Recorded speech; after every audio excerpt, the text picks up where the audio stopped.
नमस्कार। आज हम ईसीजी की दुनिया में थोड़ा गहराई से उतर रहे हैं। एक ऐसी चीज पर बात करेंगे जो अक्सर नजरअंदाज हो जाती है। यू तरंग।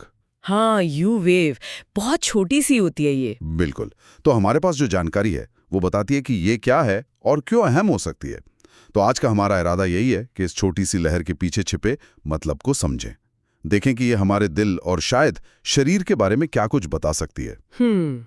तो चलिए शुरू करते हैं। ये यू तरंग आखिर दिखती कैसी है ईसीजी पर?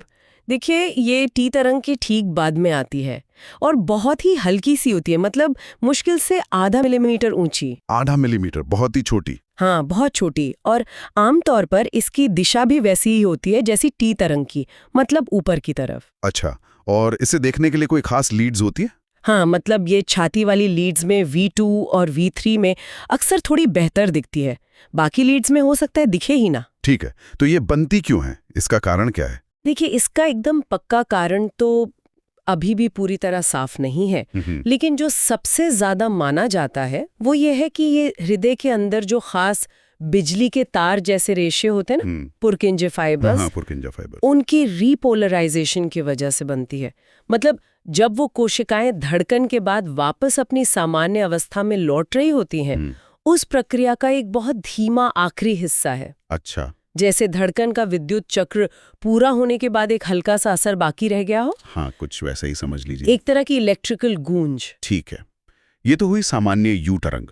पर कभी कभी ये ज्यादा उभरी हुई दिखती है, मतलब प्रमुख या प्रोमिनेंट। ये कब होता है? हाँ, ऐसा होता है। कुछ स्थितियां हैं जिनमें ये ज्यादा साफ, ज्यादा ऊंची दिख सकती हैं। जैसे अगर किसी की दिल की धड़कन धीमी हो, मतलब साइनस ब्रैडिकार्डिया जिसे कहते हैं। धीमी धड़कन में, ठीक है। और एक बहुत महत्वपूर्ण कारण है शरीर में पोटाशियम की कमी, हाइपोकालीमिया। पोटाशियम की कमी, ये तो काफी दिलचस्प है। मतलब एक इलेक्ट्रोलाइट की कमी से ईसीजी की एक लहर पर इतना असर? बिल्कुल। पोटेशियम हृदय की मांसपेशियों की कोशिकाओं के सामान्य कामकाज के लिए, खासकर उनके रिचार्ज होने के लिए बहुत जरूरी है। रिचार्ज मतलब रीपोलराइजेशन? हाँ, वही।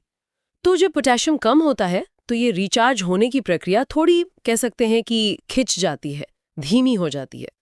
और यही बदलाव हमें ईसीजी पर ज्यादा उभरी हुई यू तरंग के रूप में दिख सकता है। समझ गया।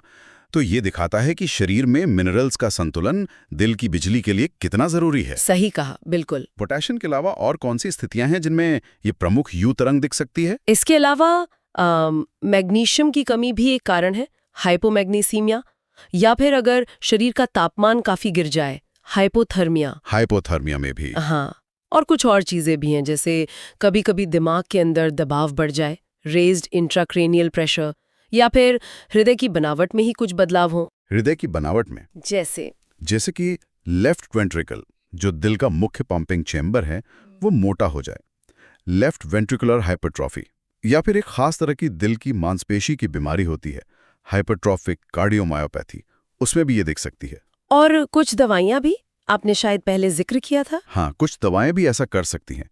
जैसे एक आम दवा है डायोक्सिन, उसके असर से भी यू तरंग प्रमुख हो सकती है। बाप रे, मतलब कितनी अलग अलग वजह हो सकती हैं इस एक छोटी सी लहर के उभरने की। लेकिन क्या ये सिर्फ प्रमुख ही होती है? क्या कभी कभी ये उल्टी भी दिख सकती है? हाँ, ये एक और बहुत जरूरी बात है। कभी कभी ये यू तरंग उल्टी दिशा में दिखती है, मतलब नीचे की तरफ। इसे इन्वर्टेड यू तरंग कहते हैं। इन्वर्टेड यू तरंग, ये तो सामान्य नहीं लगता। नहीं, ये सामान्य बिल्कुल नहीं माना जाता। ये अक्सर किसी न किसी गड़बड़ी का संकेत होती है। अच्छा, तो ये किन चीजों का संकेत हो सकती है? जो हमारे पास जानकारी है उसके अनुसार ये कई गंभीर स्थितियों से जुड़ी हो सकती है, जैसे हृदय की अपनी खून की नलियों में कोई समस्या हो, कोरोनरी आर्टरी डिजीज, मतलब हार्ट अटैक या एंजाइना वाली समस्या है। हाँ, उनसे जुड़ा हो सकता है।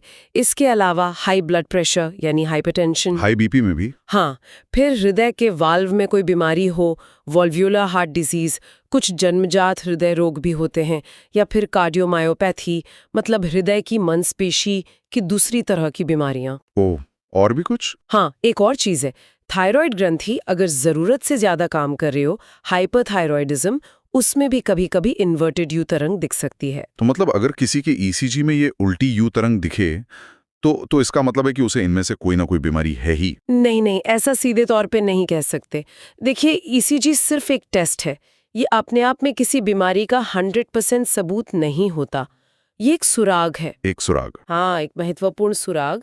अगर ये उल्टी यू तरंग दिख रही है तो ये डॉक्टर को बताता है कि कुछ गड़बड़ हो सकती है और उन्हें और जांच करने की जरूरत है। ये बस यही दिखाता है कि ईसीजी देखते समय इन छोटी छोटी चीजों पर भी ध्यान देना कितना जरूरी है। ये छोटी सी लहर हमें शरीर में चल रही बड़ी गड़बड़ियों की तरफ इशारा कर सकती है, चाहे वो इलेक्ट्रोलाइट का असंतुलन हो, ब्लड प्रेशर हो या दिल की बनावट से जुड़ी कोई बात हो। तो कुल मिलाकर ये जो इतनी छोटी सी लगभग छिपसी जाने वाली यू तरंग है ईसीजी पर, ये असल में काफी काम की जानकारी दे सकती है। बिल्कुल। ये न सिर्फ दिल की बिजली की गतिविधि के बहुत बारीक पहलुओं को दिखाती है, बल्कि शरीर में चल रही दूसरी संभावित अहम प्रक्रियाओं या दिक्कतों का भी अंदाजा दे सकती है। बिल्कुल सही कहा आपने। और यही बात ईसीजी की व्याख्या को इतना महत्वपूर्ण बनाती है। हर छोटी से छोटी चीज, हर लहर, हर अंतराल, सब मिलकर एक पूरी कहानी बताते हैं और यू तरंग उस कहानी का एक छोटा पर अहम हिस्सा हो सकती है। ये सोचना भी कितना अजीब और दिलचस्प है ना, कि दिल की इलेक्ट्रिकल एक्टिविटी में होने वाले इतने महीन से बदलाव शरीर की इतनी अलग-अलग अवस्थाओं को कैसे दर्शा सकते हैं। हाँ, ये वाकई हृदय और शरीर के बाकी सिस्टम्स के बीच के गहरे कनेक्शन को दिखाता है। बिल्कुल। ये हमें सोचने पर मजबूर करता है कि इन जटिल अंतर संबंधों के बारे में हम अभी और कितना कुछ नहीं जानते। न जाने भविष्य में इस छोटी सी यू तरंग के बारे में और क्या नई बातें सामने आएंगी। ये तो शोध का विषय है। आगे देखते हैं क्या पता चलता है।